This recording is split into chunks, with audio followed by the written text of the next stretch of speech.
I can tell it's like the end of the semester because people just start dropping like flies the last 2 weeks of class. Bonus points. I agree with that statement. Well, I will say people who come to Friday classes and do participation assignments in class do way better than the ones who don't, Oh, unless they get the Hey, answers look, from I other missed students. my alarm, okay? You don't have to rub it on my face. Yeah. No, but for real, I seriously think it was like, I literally just woke up. there's no How can people sleep through alarms like nowadays? I've never ever in my life slept through an alarm.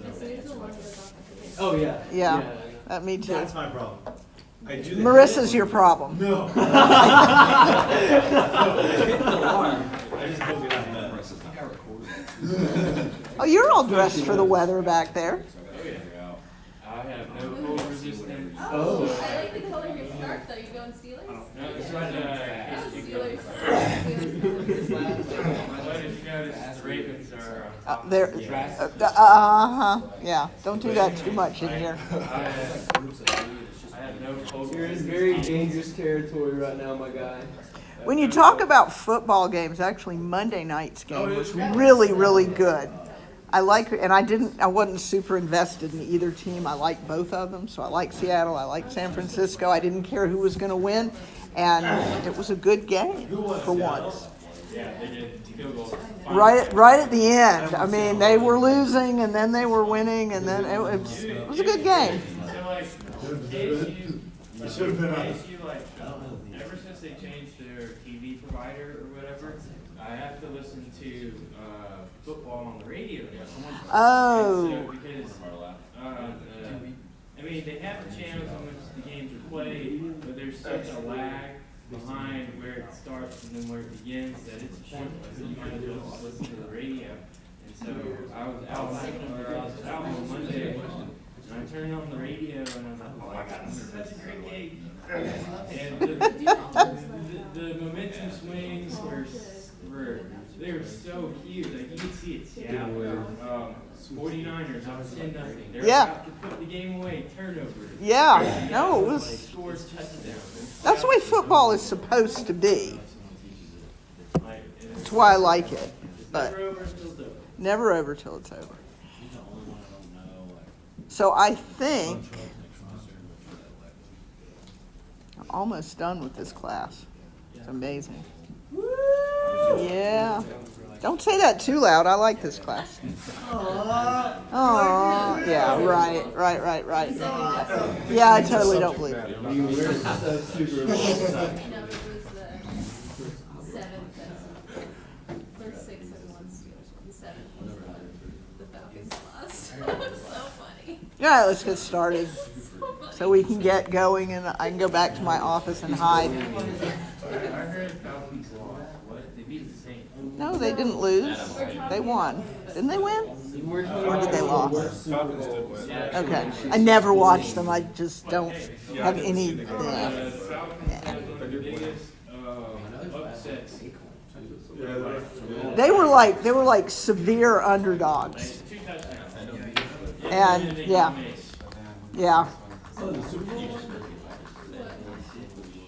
I am going to cover the most important circuit that you need. So Do I need it in my life? you will need it in the next 2 weeks. You will need it in the next 2 weeks. I guarantee it. And it's not the same as a MOSFET circuit. So it's going to be different. We do have So we have looked at bias circuits. Last time we looked at some DC circuits with BJTs, and they're not terribly difficult to solve because you can relate the input side to the output side.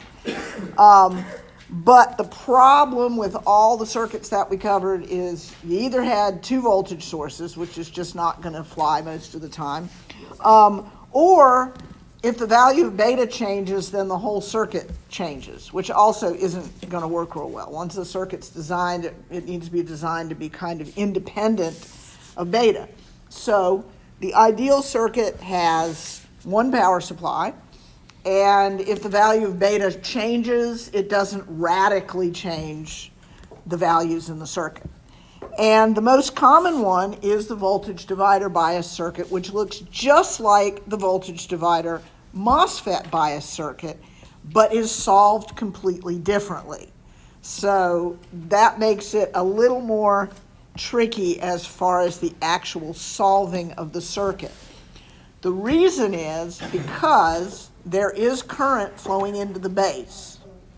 Because there's current flowing into the base, you can't use just regular voltage division like you could with a MOSFET. So with a MOSFET, if you wanted to find the voltage at the gate, you just did a voltage divider.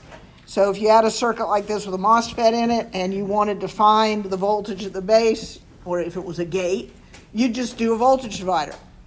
Well, can't do that because there is current flowing into the base. And if you neglect that current, then you're not going to get the right values in the circuit. So the first thing that you do in a circuit like this is the T word. Oh my God, Thevenin? Oh my God, Thevenins. Yes, that's exactly what that is. Yes. The first thing that you do is find the Thevenin equivalent at the base. Once you've done that, and the good thing is it's the same exact process every time. So if you have to memorize it or write it down, it's okay because it's not going to change. So the Thevenin equivalent is actually looking out of the base into RB1 and RB2 and VCC. So the first thing that we do is we find the Thevenin voltage. The Thevenin voltage is found just using voltage division because we're assuming that we're looking this way and we're just going to get whatever voltage we get for the Thevenin voltage. So we take RB2 over RB1 plus RB2 times VCC, and we get 5 volts. This is not the voltage at the base. This is the Thevenin voltage. Don't use that as the voltage at the base because it's not the voltage at the base. This is how you found the voltage at the base with MOSFETs. This is how you start finding the voltage at the base with BJTs. So that's a little different. The Thevenin resistance, you all know, you just take the 2 resistors in parallel and get a value. So all you'll have to do with this part of the circuit is just do voltage division to find that value for the Thevenin voltage, then take the 2 base resistors in parallel to find the value of the Thevenin resistance. Then redraw the circuit putting in the Thevenin values. So that basically means that that voltage divider is going to go away, and we end up with this. And this looks like the 2 voltage source, 1 resistor combination we kind of had before. So if you can get to this point, then you're doing okay. Just do not use the Thevenin voltage as the base voltage. That will completely mess you up. So now that we have this set up, we just still use KVL the same way we did. We can go from the 5 volt source, which we call that VBB, even though it's not really a voltage source, it's really kind of a Thevenin voltage. We still call it that. And we can get the equation, and once we do that, we can actually substitute beta plus 1 IB for IE because there are 2 unknowns in the first equation. If you start at 5 volts and just sum the voltage drops to 0, you've got 2 different currents. But because you can relate the input current and the output current, you can substitute beta plus 1 IB for IE in the original circuit. And when we turn that around and actually solve for IB, you get all voltages on the top, which you should get, and then on the bottom you're getting RB as a resistance and then RE multiplied by beta plus 1. So you're actually kind of changing the resistance value to make up for the fact that you're trying to solve for IB instead of IE. So that's really all it's doing. It's reflecting that resistor to the other side of the transistor. So we put in numbers, and we get 12.78 microamps. You should get something in the microamp range when you do this. It should be relatively small. It might be tens, it might be hundreds. Shouldn't be probably much more than that. Then, once you've got the base current, you can use the value of beta to find IE and IC. So IE is beta plus 1 IB, and then IC is beta IB. So we've got those currents Now, once you've got the three currents, go back to the original circuit, because you won't be able to find you'll be able to find the voltage at the base, but really it looks better if you go back to the original circuit. So we know IB, we know IE, we know IC. So we put the original circuit back in and we just label those currents, because now we know what they are. And now that we know what those currents are, we can find any other value in the circuit to find node voltages. So for VE, that's just IERE, so that's easy to find. VB is just VE plus VBE. VBE is 0.7 unless you're told otherwise. So we take VE and we add 0.7 and we get 4.57 volts at the base. So it's not 5. It is actually significantly different than 5. So you'll generally get a value that's somewhat lower than that. And then VC is going to be VCC minus ICRC, and we get 8.6 volts for that. So we know all the node voltages, and we know most of the currents. The only ones we don't know are the currents in RB1 and RB2, which again are easy to find. We know the voltage at the base, so we can find RB2 current relatively easily, just taking the base voltage and dividing by the resistance. And then for RB1, we get the same thing for that current. And as you can see, if you take the current from RB1 and subtract the base current, you do get the current for RB2. So that's all good. Everything adds up. So that mostly just, again, takes practice. So we're going to do another one. It's the exact same process? Yep. Except this time it's going to be a PNP, but it is the exact same process. So there's not as radical a difference going from NPN to PNP as there was going from NMOS to PMOS. It's a little more simple, especially because most of the time we basically just turn the transistor over rather than using negative voltages. So turning the transistor over just basically gives us a circuit that's not that difficult to solve. So a PNP circuit, the only difference is the emitter is now at the upper side, so the emitter is connected to the voltage source. We still call that VCC, even though it's really technically VEE, but that's the name we give it. And again, we're going to find the same Thevenin voltages and resistances we found before in the exact same way. So the Thevenin voltage, we just take RB2 over RB1 plus RB2 times VCC, which is 15, and we get 11.25 volts. Again, this is not the voltage at the base, this is just Thevenin voltage. And then we take the two resistors in parallel, we get 37.5 K, and we're going to redraw the circuit with the new values in it.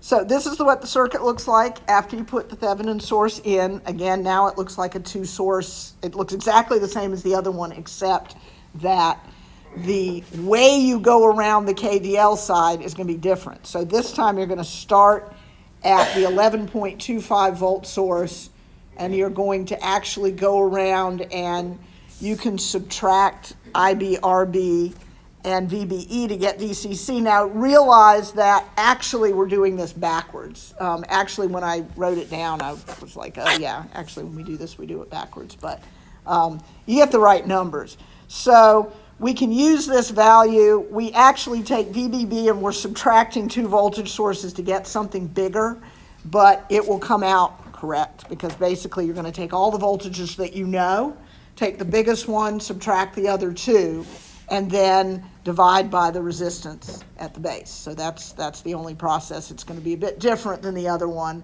but you're still doing the same thing. You're taking all the voltages and dividing by all the resistances available. So this time we get 81.33 microamps. We can again, once you get the base current and you know beta, you can find IC and IE really easily. So we're just going to use beta, and we find two currents, 8.21 milliamps for IE and 8.13 milliamps for IC. And once that's done and we know all three currents, we're going to go back to the original circuit again so we don't lose RB1 and RB2 in the process. So we're going to go and put back in the original circuit, put the currents in that we already know, and you'll notice that the emitter current is actually up at the top now instead of down lower, because that's where the emitter is, and RC is down below the transistor. So VE is actually the same as VCC because the emitter, which is right here, is actually connected to the 15-volt source. So that value is not going to change. I'm actually going to erase that because something is going to come up in its place in a minute. So we know that that's 15 volts. We know that the base voltage is 15 minus 0.7.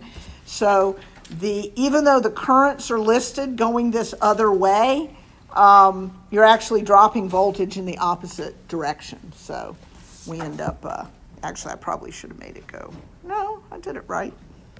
I always get confused. PNPs confuse me even. So, We're not gonna see it on the test. probably. Yeah, if it confuses me, it'll definitely confuse you, and that makes it a good problem. It's really not as confusing as you think.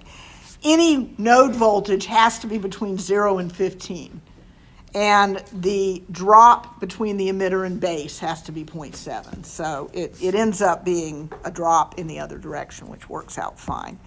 So VC is ICRC because that's the only thing that's there, so we get 8.13 volts, and then we can find the currents. We can do a quick check just to make sure that this is in active mode, which it is. There hasn't been anything that's come up like last time where you come up with a value and it's like, oh, that doesn't work. It still works. As long as you get values within the range of the circuit, you can assume that it's in active mode, and indeed it is. The collector base junction is reverse bias because 8.13 is less than 14.3, and so it's all good the way it is. And we can find the currents in RB1 and RB2 again because we know the node voltages. For RB2 we just take 14.3 and divide by 150K, and then for RB1 we get a very small current, 14 microamps, and that is that. So you should be able to do either type of voltage divider bias circuit without too much trouble. It's really the same process both times. The only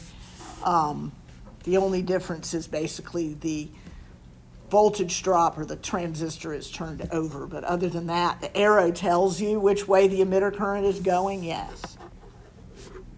That doesn't add up though, if they're pointing those ways. Oh, yeah, you're right. It should go the other way. And this should actually be going this way. I think when I copied it, I did. That's why I stopped for a second and went, oh, that doesn't make sense. Because, yeah, it should go that other way. And I'm going to actually change that. I changed like 2 things this morning before I came up here. And I knew there was something else I wanted to do, and that was the one other thing. So I will remember to change that. It's hard when you're copying from one thing to another, so. But thank you, I appreciate that.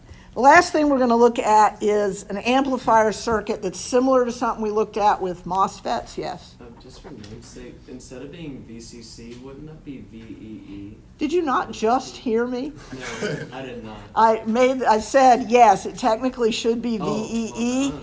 but we just call it VCC because that's the habit of the voltage supply for a bias circuit for a transistor, an NPN or PNP, we just call it VCC. But you're right, it should be, no, that's good. That means you're both paying attention and not paying attention at the same time, which is, I guess, predictable, so that's all right. Probably for flying on those planes.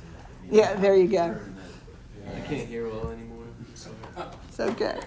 All right, last thing we're going to look at is an amplifier that is it's actually extremely simple.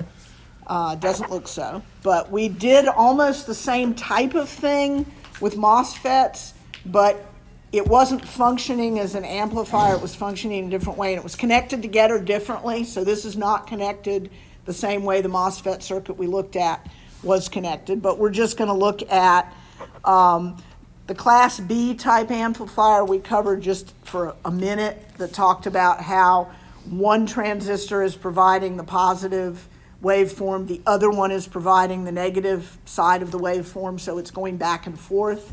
And so one transistor is basically on at a time. So we're going to look at Vin for 0 volts and then +5 and -5 volts. So 3 different situations.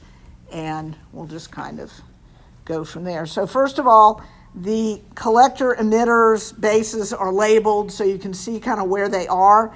And when Vin is 0, both transistors are off in this case. So actually the value of IE in both is 0, and the value of V out is going to be 0 in that case. So when you have 0 volts, you go through and basically it's off.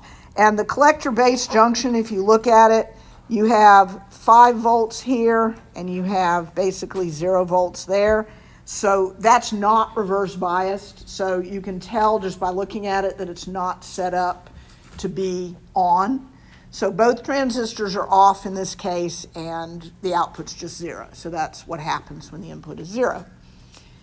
When we go to the next, where we have +5 coming in, only one of the transistors will conduct. So QN is on, the NPN transistor is on, and the PNP is off. And if it's off, we just sort of take it out of the circuit, just ignore it. And then we have basically the same circuit we've had before with a voltage at the base and voltages that go to ground. So we can find the base current by taking 5 minus 0.7, so those are the voltages that go to ground, and then divide by RB plus beta plus 1 times RE.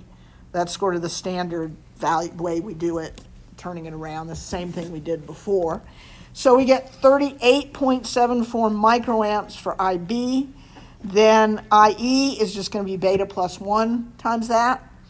And V out, since there's no other place for the emitter current to go, it goes down through V out, and we get 3.912 volts for that value. And guess what? When we turn on the negative side, we have exactly the same situation. It's just that now the PNP transistor is on, and we have basically the same thing. The only things we have differently is the directions of currents. So we go through and we get a negative 38.74 microamps, which just means if I calculate IE, it's the same way. And both of those just means the current's going the other way. That's all that means. That's all the negative does. And since we're really only figuring out what current is in it, we really don't care about what the values would be as far as positive or negative current. For voltage, we should care because there's a -5 and a -5 and a ground. So V out needs to be less than 0 and greater than -5, which it's -3.912. Imagine that. So we just get the negative value of that. And if you run this circuit through LT Spice, you can see what happens over the entire range of voltages. And what ends up happening is for -5 up to -0.7, the PNP transistor is on, and you will get a value of V out that is linearly related to whatever V in is. Then between -0.7 and +0.7 for V in, both of them are off. And then when we go into 0.7 up to 5, and the NPN is on, and you again get a linear relationship between V in and V out.